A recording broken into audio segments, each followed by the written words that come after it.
Well, hello everyone. We're here today, and last time we streamed, we had discussed. I think we were messing with some of this metallic composite PLA, and we had discussed actually some of the cool things you might be able to do if we could embed a magnet like directly into a PLA print while it's printing, like without drilling any holes in it, without doing anything crazy, just actually kind of like permanently inserting a magnet in there during the print itself. So, that is what we're going to attempt to do today. And I'm, as usual, not entirely ready. So, we're all going to be kind of figuring this out together. I do. Hi, guys. Hi, Zapal. Hi, Spaghetti Kid. I do have the file ready. If you see here, like this is the little pieces. We're just doing these little gear shapes. I don't know why I print so many of these, but they're just cool little shapes. And we're gonna do 4 of these, so we have enough to try to actually stick them together and see how well the magnets actually work together for like stacking little items like these. But here we have 4 of these, and if does that look? There we go. And if we scroll down through the print, you can see we actually have a nice little cavity inside of there. It looks like my infill is like way higher than it needs to be, but we'll let that go. I guess I could fix it. We don't need 100% infill. Let's take that down a bit. Let's go to like 20%.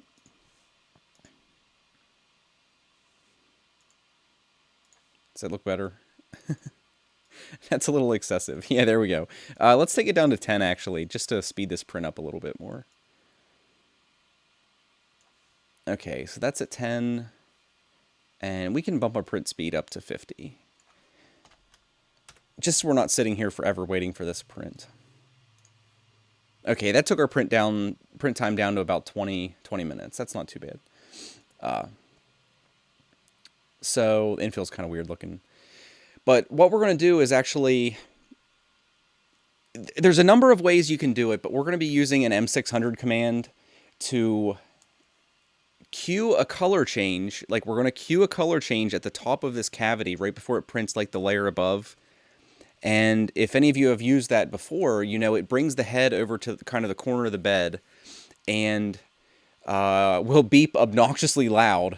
The MK2 beeps extremely loud, and when it does that, we're going to try to actually super glue some of these very small rare earth magnets inside that cavity, reload the same filament that we had been printing with, and then resume it, and hopefully we will then have embedded this magnet inside the print permanently.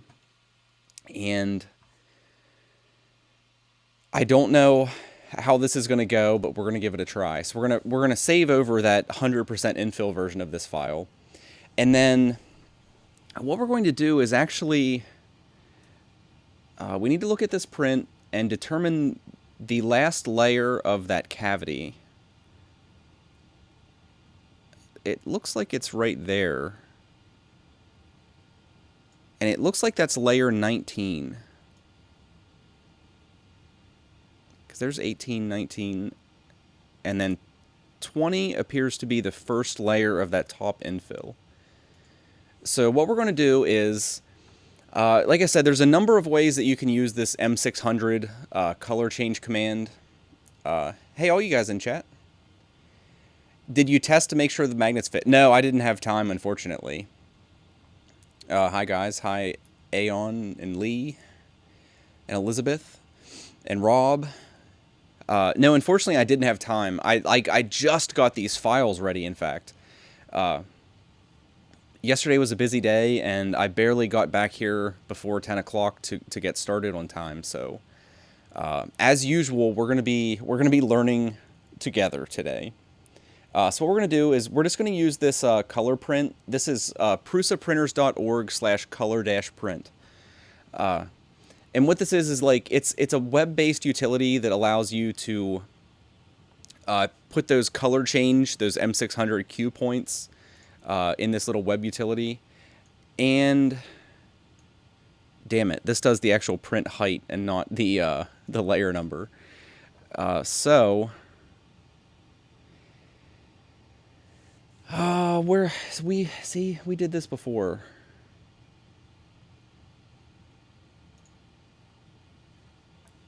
Okay, so I believe if we click the cross-section thing over here,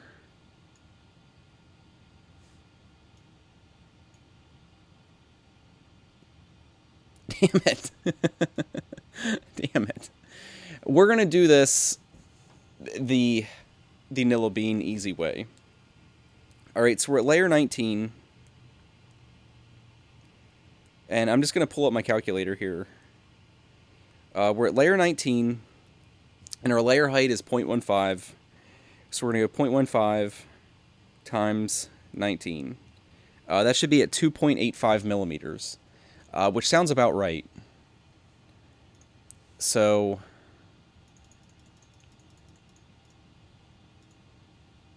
I guess, well, that's 1.8.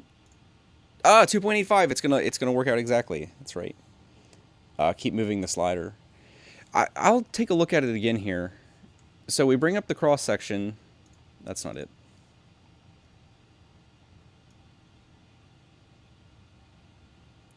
Oh, okay. We just weren't down into the range of where the print's actually going. So let's see where this was having us. For some reason, it stops at, like there we're at 2.74, and when we go to 2.8 or higher, it stops. Oh, it's probably because of that. Yeah, so it's telling us 2.84, 2.85, so that's cool. So we're at the right place. So anyway, we'll go back to this web utility. We added our Q point at 2.85, and that should be all we need to do. Okay, so there's our new G code, which I don't know why I opened it in there. But anyway, so there we have our G code ready. I will do the old switcheroo here and try to find where that dumped that on my computer. I think it just dumps it in my massive media folder here. So let me find it quick. Unfortunately. I wish it would have like brought up a save dialog, because I do not recall where... There it is. There it is. Okay.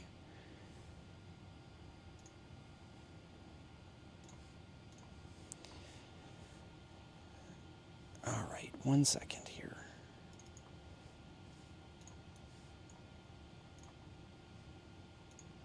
Okay, so that should be like the correct G code. We have our magnets ready. We have our glue ready. I was kind of trying to decide what filament to print this with, and I decided to go ahead and try out this. This is some Omni. It's called Omni. My white balance is terrible, but this is called Omni from ALGIX, Algix 3D, and it uses fairly standard like PLA temperature settings, but this is supposed to be like kind of a hybrid between an ABS and a PLA. It's supposed to have like the qualities of both, so we're going to give that a try. So we'll get our filament loaded, we'll get our file ready.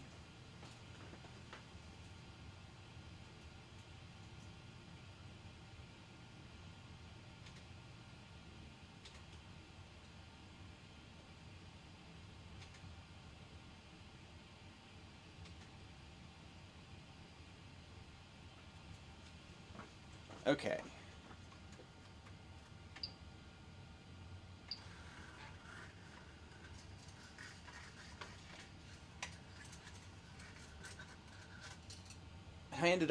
I know I've been meaning to print like a spool for these test rolls, but I ended up just like cutting some circles out of cardboard to put on either side of my little piece of PVC pipe here for these little like sample rolls.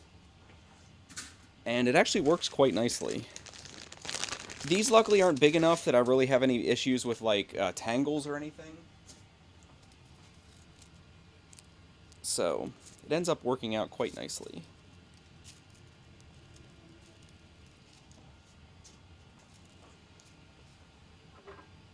All right, we'll trim the end of this to feed in.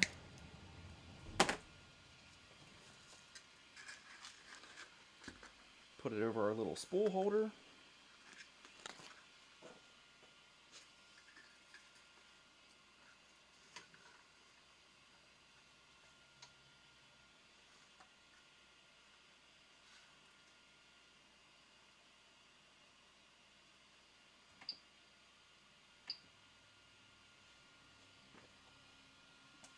And I'll probably purge a good bit out of this.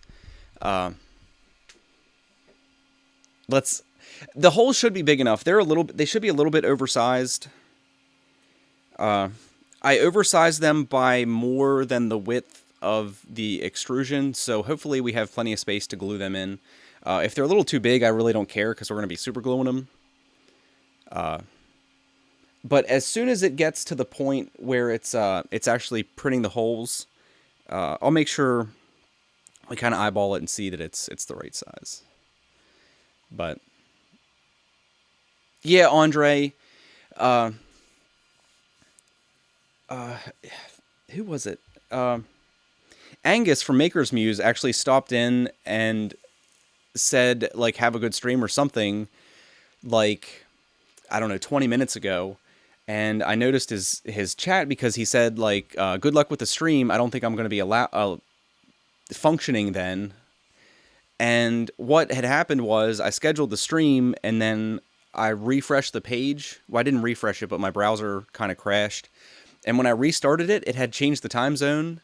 So it was like 3 hours later than I actually planned on starting. And I didn't notice until about 10 minutes before I planned on starting because I was like, oh shit.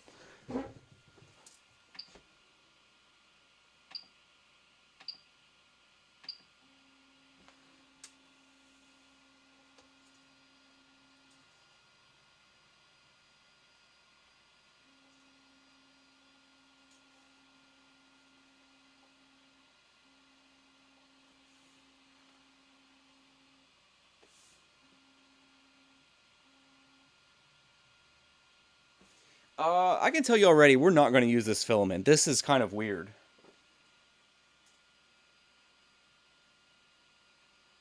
Yeah, we're not going to use this. It's kind of like rubber banding out of the extruder. Like, it extrudes and then, like, thickens up a lot. Like, I know you can't see that, but the place it's actually coming out is really thin, and then just outside of the extruder is, like, really fat. Like, it's contracting. So, maybe we'll save this for another day.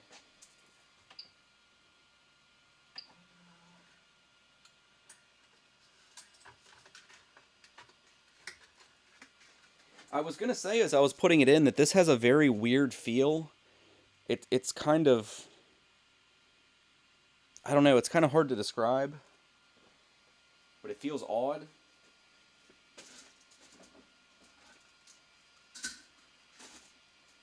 So we'll just use some of this AIO Robotics orange. I know this is a very reliable filament.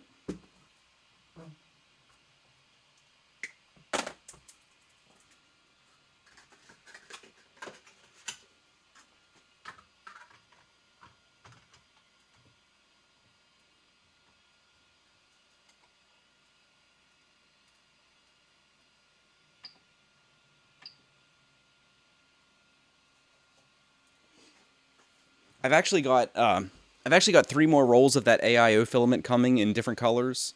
To me, it's still, I think, to date, the best filament I've printed with. I also noticed when I was on Amazon ordering it that it is one of the only filaments that I saw that the like it'll give you a plus or minus like diameter, like the variation in the diameter, and it's one of the only filaments I saw that instead of being like plus or minus 0.05, it's plus or minus 0.02. So their manufacturing process must be like a little more a little more precise than some of the other filaments on the market. Meester said he had the same issue with filament expanding outside the nozzle with some of the satin PLAs. Yeah, that one was... I wish I could show you, but it's kind of hard to see. I mean, to give you an idea, that piece of filament right there that came out is probably about, what, 4 to 5 inches long. And I would say it should be about 10 inches long, given how much I extruded. It was just, like, contracting very aggressively and, like, getting thick. It's kind of weird. But we'll test this another day. This might be one of the filaments that doesn't like the smaller diameter nozzle very much. That's possible also.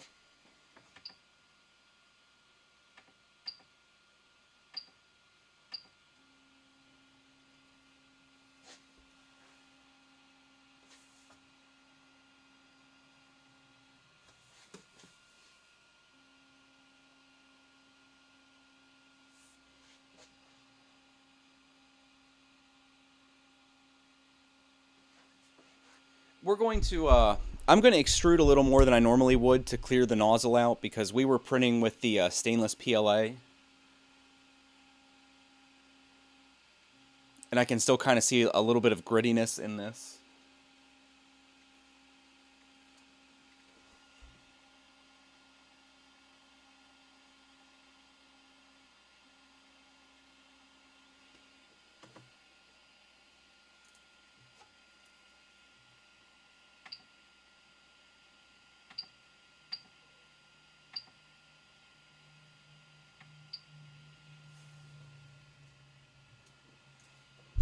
All right, well, here we go. Here we go. Meester said he measured the extruded filament, and it was almost a millimeter. Yeah, I would say that stuff was kind of in the same region. It's very strange. I've never had a filament do that before.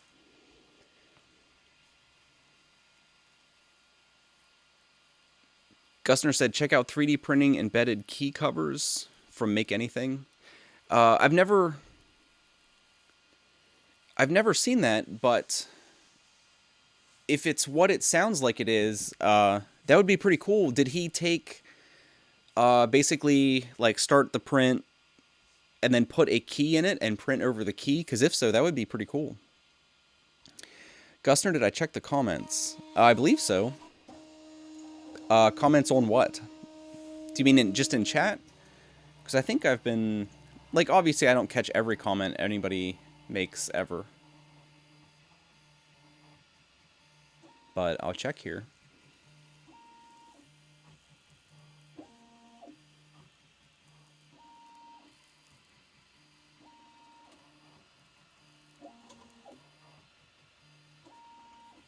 There, I went clear back to Joey making fun of me. So I think I saw everything. Josh said you're waiting for your printer to arrive. Yeah. I've got messages from a lot of people that say that, like, how excited they are to get it. It does suck waiting. It definitely sucks waiting.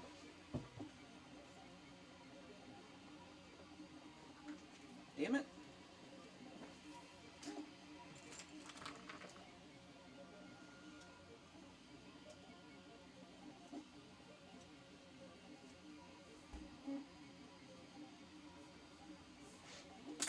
All right, we had a blob that came off. I got it though.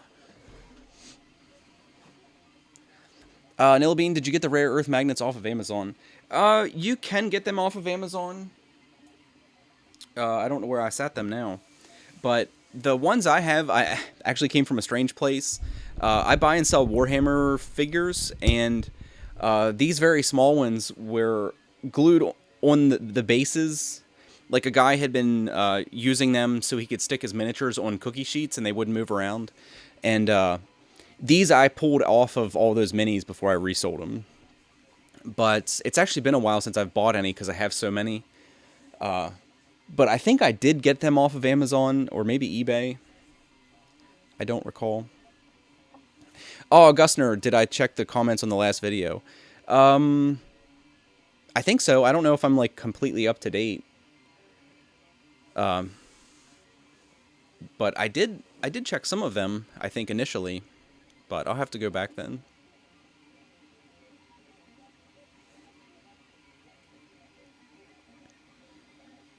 But yeah, it's one of those things, like, they're fairly common in wargaming.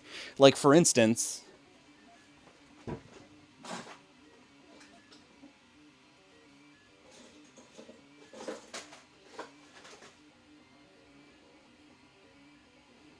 are we still going? It looks like OBS disconnected there for a second. Unfortunately, I've had that happen before, but it's actually been a while. But anyway, there's so many things you can use these little magnets for.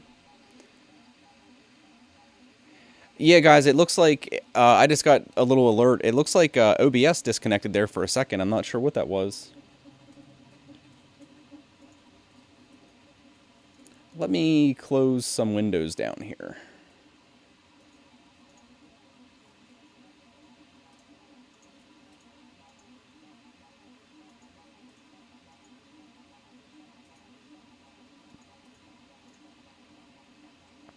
Okay. I flipped the cable. Anyway, there's so many things you can use these little magnets for because they're so small, yet they're actually still very strong. But this is like one of the things that I like to use them for. Like, I have this little robot guy, and there's actually like quite a few variants of this chassis. And what I actually did was kind of drilled out holes, and then like all of the optional pieces, I magnetized them, so you can like switch the loadouts of this little guy without having to actually have like separate models for him. You can just magnetize them. But crap like that. That's why anytime I see rare earth magnets in miniatures or anything that I'm reselling, that I go ahead and grab them out and save them. Because they are a little... They're not expensive, but they're not cheap either.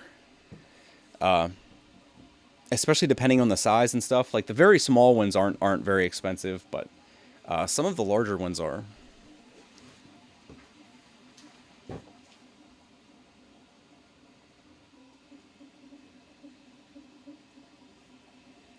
But yeah, I don't know what I did with the small ones.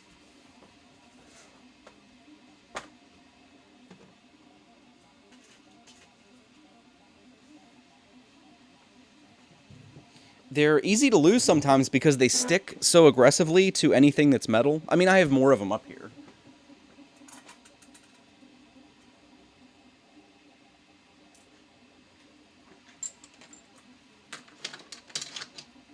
But I don't know what actually happened to that first little stack we had.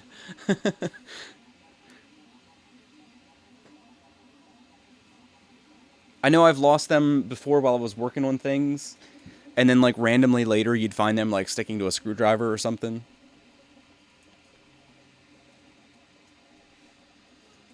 All right, there we go.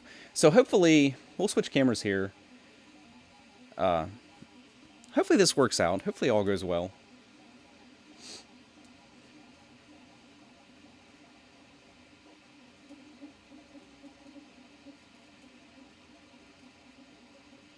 Yeah, like Zapal said, I think I've seen a couple posts in different places about essentially exact clones of the MK2 because they make their pieces available, like the STLs for all of the pieces for this machine are, readily available online. It is shocking there aren't more than there already are, but yeah, I have already seen some like exact clones. Is that the .25? No, this is the .35, I believe. Last stream we were printing with the polishable stainless steel, and I wanted to try using smaller than the .4, but I was a little afraid to go to like the .3 or the .25, so we went with the .35.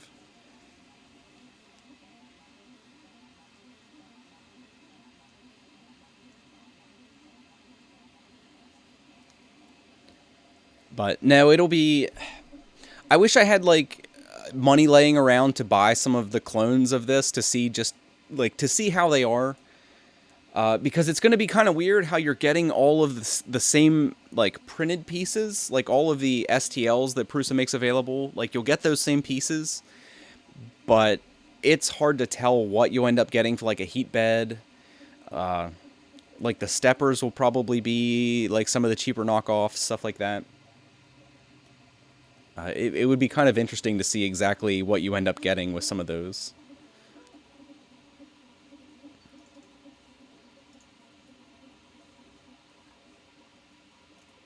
Let me adjust the focus on this camera.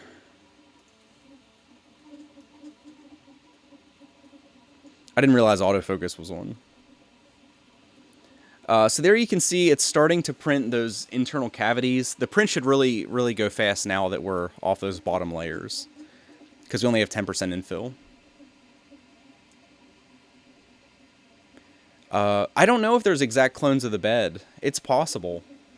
I can't imagine how bad they would be, because even Prusa has been having some issues with warped beds. I don't know whether it's like the PCB material specifically or it's like the cast undercarriage thing, but I know I've seen we've probably all seen them if you're in any of the Facebook groups. There's quite a few posts about people complaining that their bed's like slightly warped, which is unfortunate. It's one of the few blemishes that the reputation of this machine has.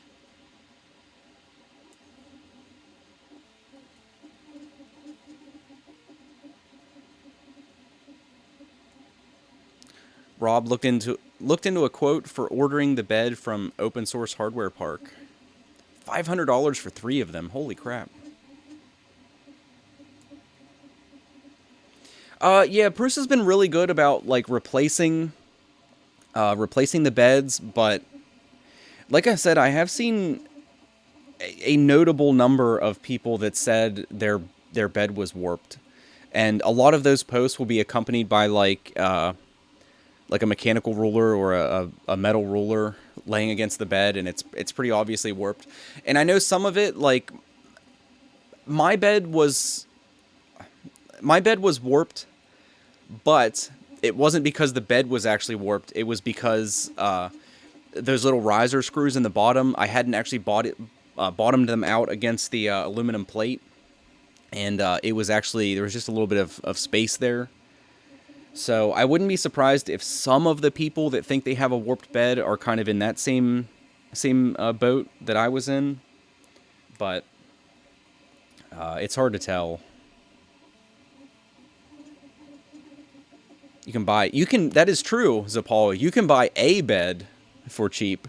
I don't know that you can buy this bed for cheap, which is slightly different.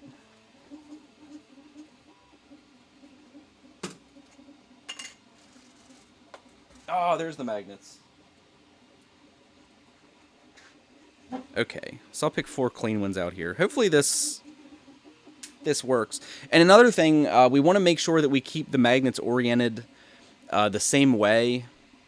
These pieces won't actually have like a face, but if you do have a print that you want, like if you're going to be stacking these or orienting them together, you want to make sure that the magnet is oriented the proper way in the piece.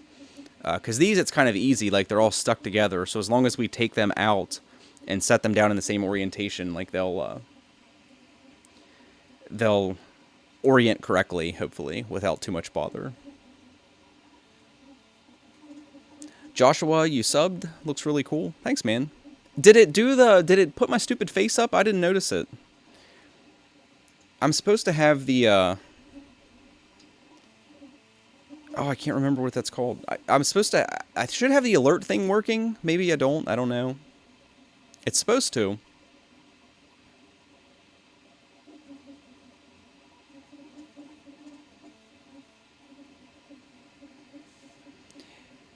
If you already own an MK2, Prusa will let you buy replacement parts. You think the bed was about $75?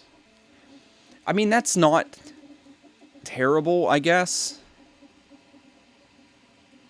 Yeah, that's not terrible, I guess. Northman asked, what are we making? I can show you here really quick.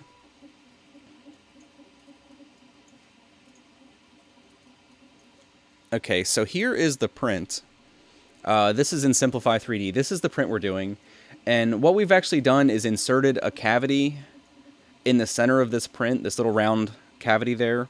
And what we're going to be doing is, here at some point, before too long, it's going to cue us for a color change, which will bring the head over to the corner of the bed and tell us to change the filament, but we're not actually going to change it. All we're going to do is use that time that the print is paused to take these little magnets and try to glue them in that cavity, and then resume the print and have the magnets actually embedded in the print. Ideally, that's what's going to happen anyway. Hopefully.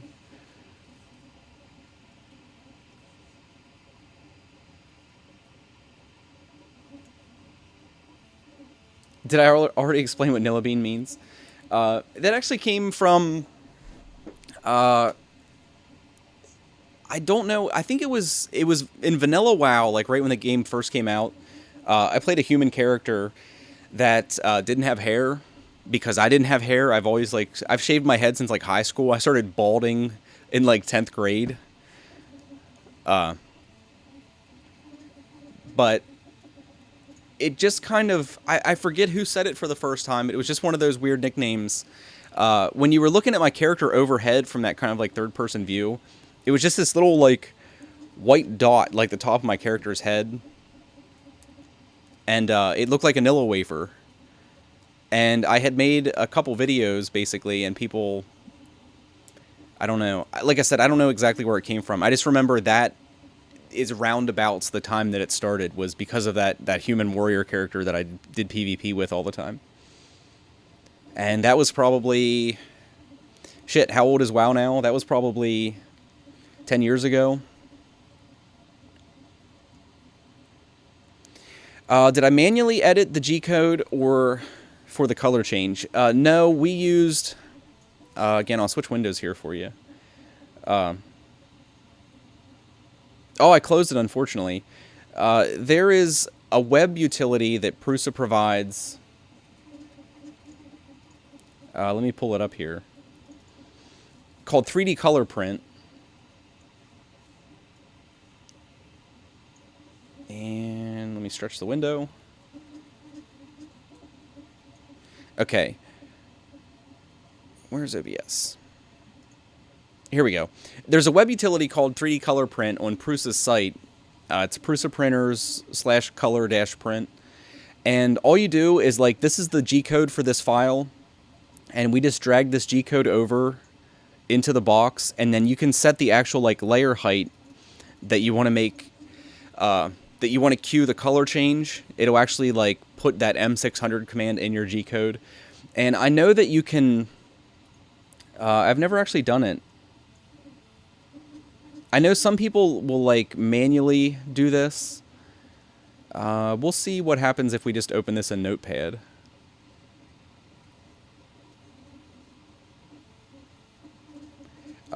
You apparently can come in here and just manually do it.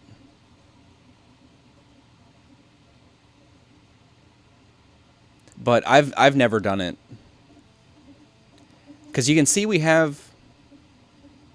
I've never actually looked at G-code raw. Like, you can see there's our X coordinate, our Y coordinate, and I would assume...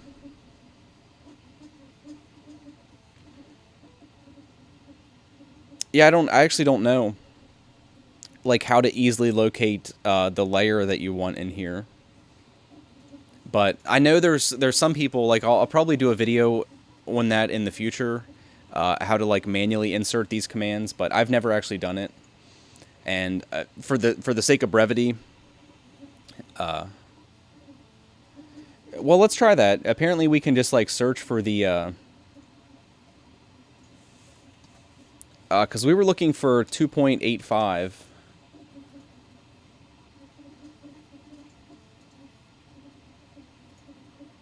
So yeah, there it is, right there. That's exactly what we saw in Simplify. That's layer 19. At a Z height of 2.85.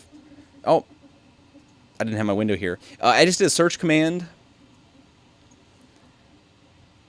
We did a search for 2.85, and I clicked next to about the third result, and right there is layer 19 at a Z height of 2.85, and I would, again, I don't know, but I would assume we would just insert that M600 command right about here. I don't know if it needs, like, some of that you'd have to look at the wiki for the G code for the Merlin, but I don't know if we need to insert it up above or below that M200 204. But yeah, I guess that's how you'd go about that.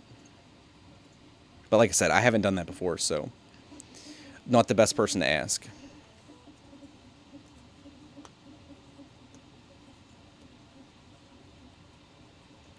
Why couldn't they just add that option into the Slicer Prusa edition? They could. I mean, I don't know why you couldn't. Like if we go in here to, well, let me check first. I guess there would be some design hurdles to do that, but like if we come in here to simplify, like there are places where you can manually insert some G code and stuff.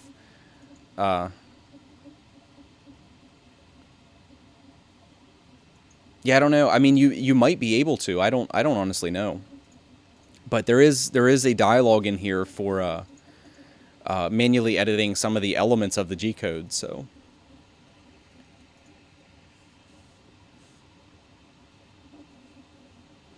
can you tell me what is your Z adjust value on my MK2? I think mine right now is at about negative 0.3. We If you've never watched the video, I did a video on this Pinda.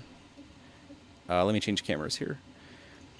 I did a video on this Pinda adjustment tool a little while ago. I think that's all the video is called. If you go back and watch that, so there's our color change cue. There's the obnoxious beep. But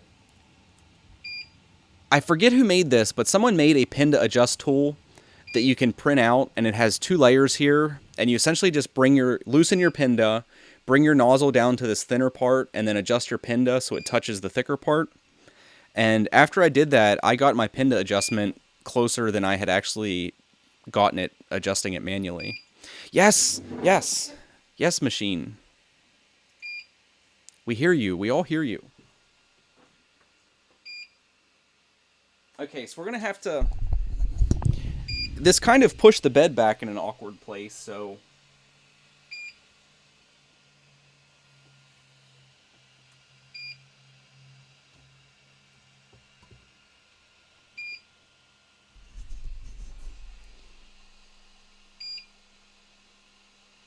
Alright. So you can kind of see, the lighting's kind of bad over here. I didn't realize it was going to push the bed back. So... We've got our glue. We've got our magnets. And we're going to test the fit here first.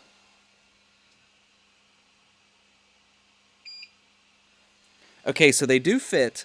Now what we're going to do is I'm going to put a drop of glue down in there. I'm going to clean up the tip of my super glue here. And we're just going to put a drop of glue down there and then slide the magnet in and press it.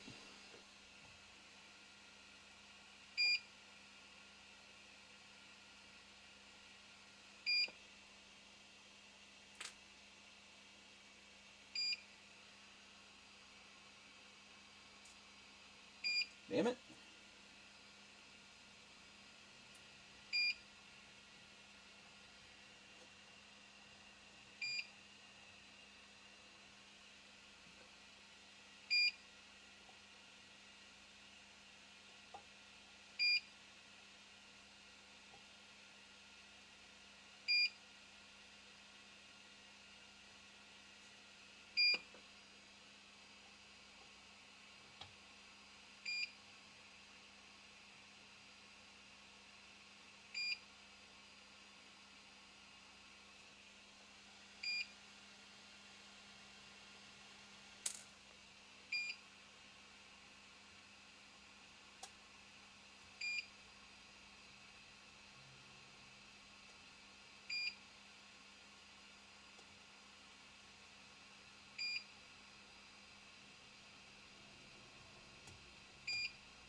All right, I think they're all in there. I don't know how well you can see that on cam,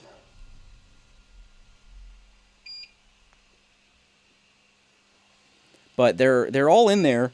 I don't know if you could tell. What I ended up doing was it was kind of awkward to actually hold the magnet individually, so I just took the stack and pushed it in that hole and then slid the stack to the side and kind of like left a magnet. So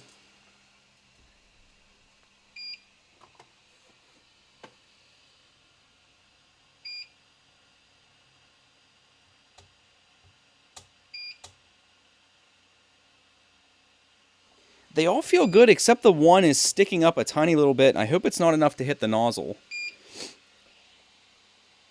But as usual, it ejected this filament. You can kind of see it's I'm able to pull it out. So we're just going to push it back down in, press the knob, and it'll feed that back in and purge it a little bit again.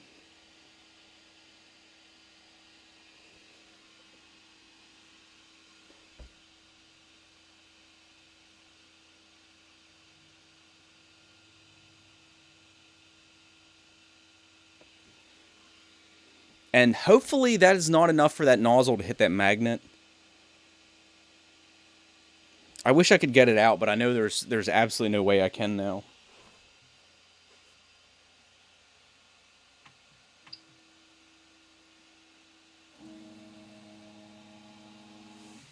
Okay, so here we go.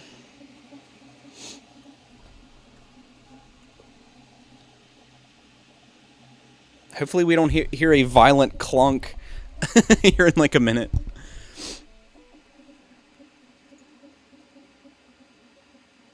Okay, let me check chat here. Just listening till now, how much tolerance did you use for the magnet? I believe the magnets, the extrusion width that we're using is 0.35, and I basically let a little bit larger than that tolerance around everything. Like I said, except for that one magnet that we just glued in, everything fit pretty much perfectly.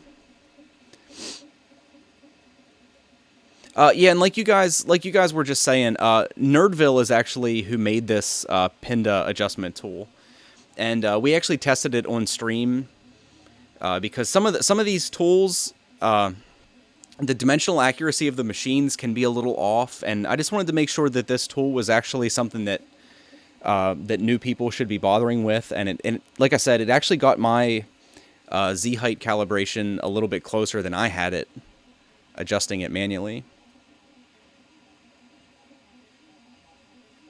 What are we going to be using these gears for? Nothing. These are just to test this process. Yeah, these are purely to test this idea that we had been kind of talking about on the last stream.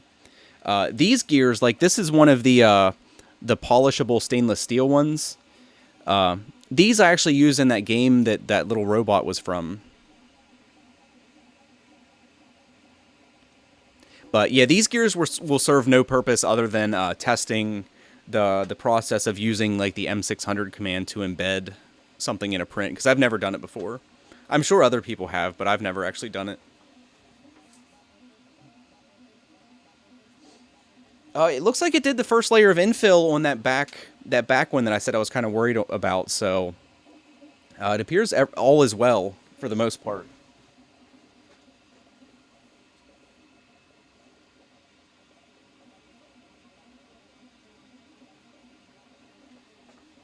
And we'll adjust the focus on that again.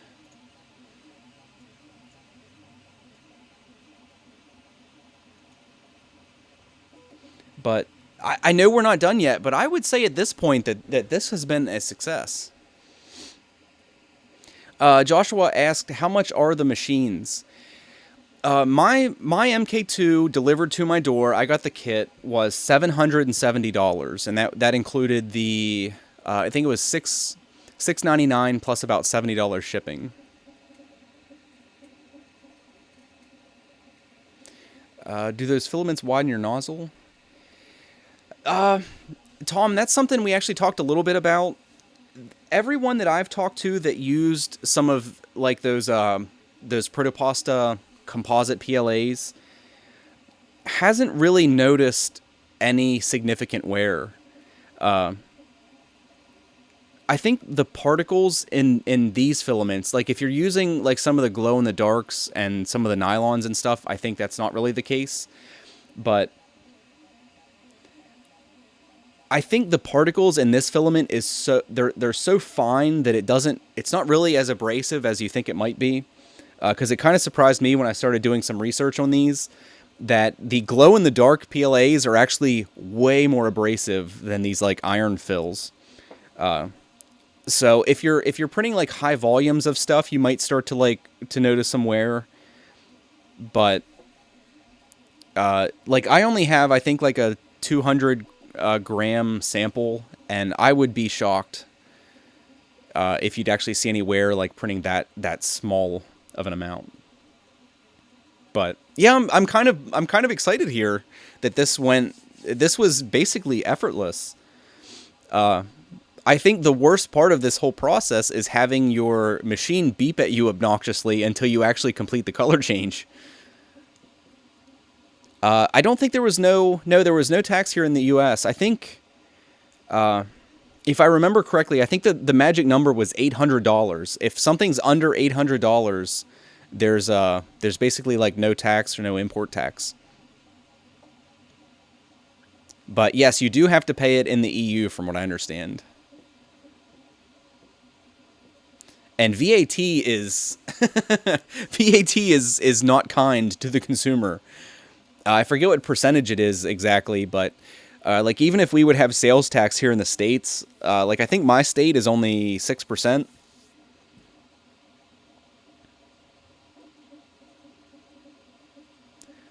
Joey said, I hope that glue didn't seep down through the layers and adhere those puppies to the bed. I guess that is a possibility. I didn't put very much in, but hopefully that did not happen. I guess we're going to find out here in a minute.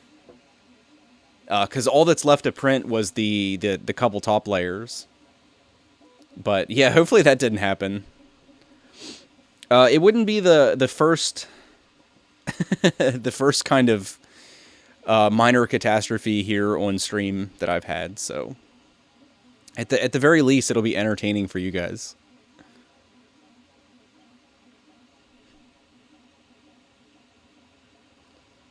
Protopix paid $772. Yeah, I think that's like almost exactly what mine was. I haven't checked. I guess since some of you guys in chat have ordered recently, has their lead time come down at all? I know it was up to like 6 or 7 weeks there for a little while at the end of last year. Oh, like Daniel. Daniel said he ordered at the end of November and still waiting.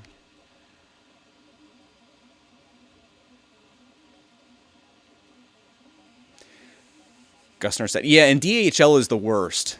I've never had anything but nightmares dealing with DHL. Like, I sell on eBay, and anytime DHL has handled a package, it has been, like, the worst experience. Okay, so here we go.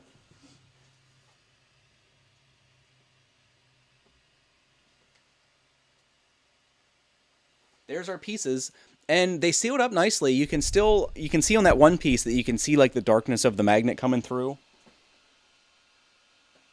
But let's try to pop one off. I am kind of nervous about the glue now.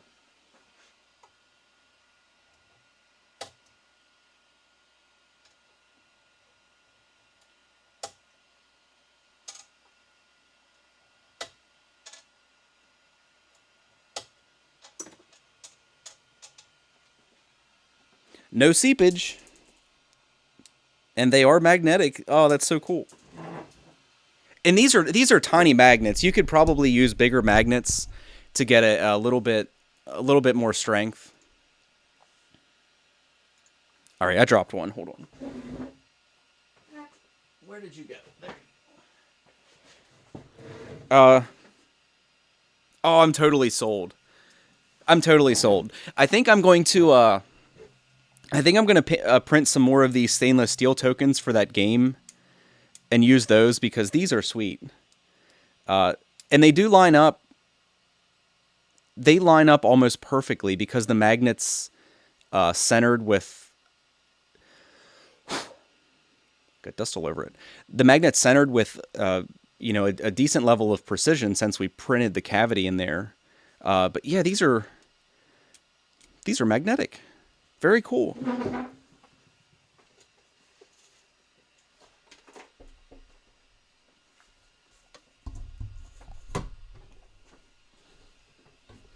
Bring it over here, so you can see like how nicely they do line up. Like, let me get the teeth kind of lined up, but they line up very well. And you can see they're not. That's like not a super strong bond with the magnet, but it's not bad. I don't know why my there we go. My color was off. But no, that works quite nicely. And there's no like lump on the surface or anything. Like everything just seems like a normal print.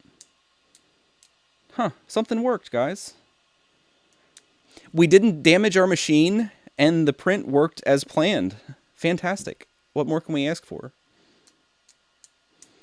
But like I said, you can see how small these magnets are. These are incredibly small rare earth magnets. So you could easily do some of the larger ones. And actually, because there's plenty of space in the center of these. And you can get magnets that are a larger diameter without being any thicker. So even with like a small print like this, you could get a significantly larger magnet in there. And if these hold like this already, it wouldn't take much more to really have them, have a strong pull to each other. Can we start again and mess it up? No, we're going to quit while we're ahead. It's possible, Gustner. Gustner pointed out that bigger magnets can maybe be a problem with that heater cartridge screw. We didn't do that on this stream, but last stream, I actually took that stack of magnets and we were just checking to see exactly what on the heater block was magnetic. And one of the unfortunate things, I guess we can go ahead and show it again.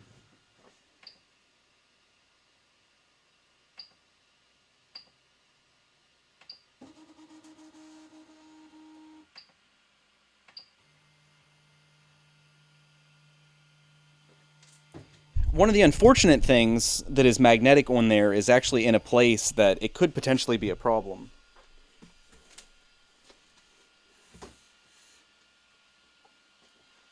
All right, let's see if that angle is right.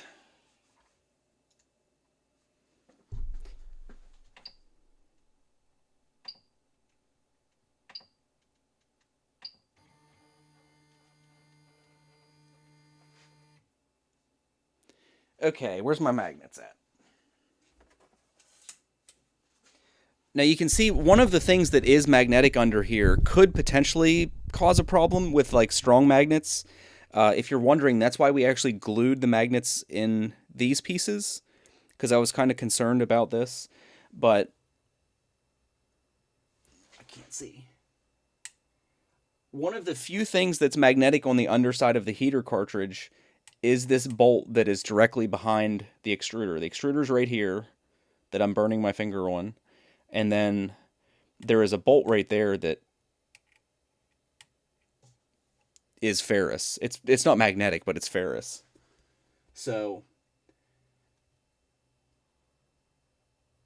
yeah, that would be something that you might want to be mindful of.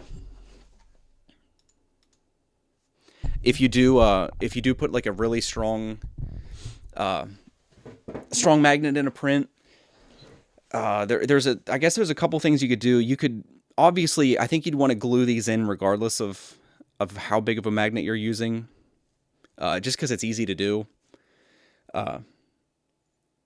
But if you do have a really big magnet in there, you might want to just like kind of tolerate the obnoxious beep for a few minutes and make sure your super glue has set before you proceed with the print. But beyond that, I don't really think there's any problems that a larger magnet would cause. I mean, maybe if you'd get like a humongous magnet, like I wouldn't want to print, a 2-inch thick magnet into like a giant print or anything. But yeah, that's something you might want to be a little mindful of. Just make sure you give like your glue and stuff enough time to set before you resume your print. But no, guys, this might be one of the shortest streams I've ever done, actually, because that's all I really wanted to do today. And like I said, I think I have to do some eBay stuff now for probably 5 or 6 hours, but like I have the rustable iron tokens that I had used, and I really like these things, but I think I'm going to be replacing these now. I think I'm going to go back and print some with, I don't know how much of that iron filament I have. If I have enough, I think I'm going to print another set of 12 of these and just put magnets in them, because it makes the stacking of them like so effortless, and you don't have to worry about, like dropping them or losing them because they're going to stick to each other. But no, very cool. And like we had discussed on the other stream, I can't even imagine like all the cool little projects and stuff you could do with something like this now. I mean, just off the top of my head, like I could imagine having like doing. I'm always like thinking of stuff to do for my daughter, and like I could picture having like a little face. It'd be like a magnetic Mr. Potato Head. Like I could make her a little face, and you could have different like elements for the face that she could just like have magnetized and put on, and they would kind of stick, and you could rearrange them. And like refrigerator magnets, obviously. Like there's so much stuff you could do. Rare earth magnets are a super cool little thing. But yeah, that's essentially all we're going to do today. I could foresee in the future, if I do end up doing like any like really cool projects using magnets, there's a good chance we'll do another video on this kind of thing. But something someone also mentioned was, like I had said about how cool like the mass of this metallic filament is. You could also, again, I doubt that I'm the first guy that's done any of this. I don't want anybody to get that impression. It's just the first time I've done it. But like if you would want to add mass to a PLA print, especially like something like this that's a little bit bigger, we could almost fit like a nickel or a quarter or something. I guess you wouldn't want to use those. It's technically not legal to use currency like that. But if you'd have something like small and metallic that you just want to embed in there to add mass to a print, because there's a lot of things that kind of feel nicer, like if they're going to be handled. They feel nicer if they have a little bit of mass to them compared to just like feeling kind of like plastic. So that would be something else you could do, I think, with that M600 command. Do everything but change colors with it, which is kind of funny. I think it would be cool if they would, like, I don't know how hard it would be to actually create a new command in the firmware that would just basically pause the print, bring the print head to the side. It would be kind of nice if it brought the bed to the front instead of the rear, and then just resume the print again without actually like ejecting the filament and repurging things. But I honestly don't know what all's involved with that, so that's kind of just like speculating. But it would be really cool if we had access to a command like that, because it would allow you to do stuff like this. But yeah, like Gusner just said, you could add some weight to vase mode things, because vase mode prints are really cool, but they end up weighing essentially nothing. Which kind of stinks depending on what you're doing with it, because like a gentle breeze, I've never printed any vase mode things, except the vases.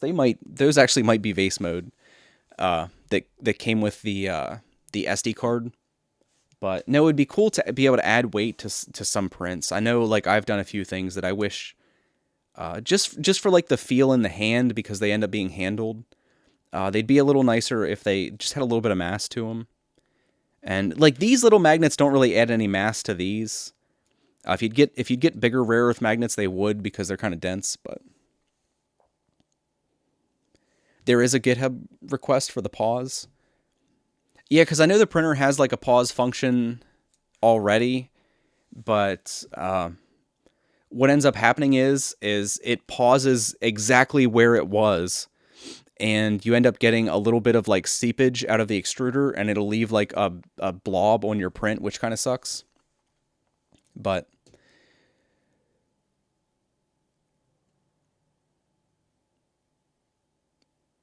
yeah, it would be. I need to do some base mode prints. I haven't really messed with it much, but I haven't really had anything where it's appropriate. So, but anyway, guys, we're right at an hour, so I think we're gonna try to keep this one short and sweet.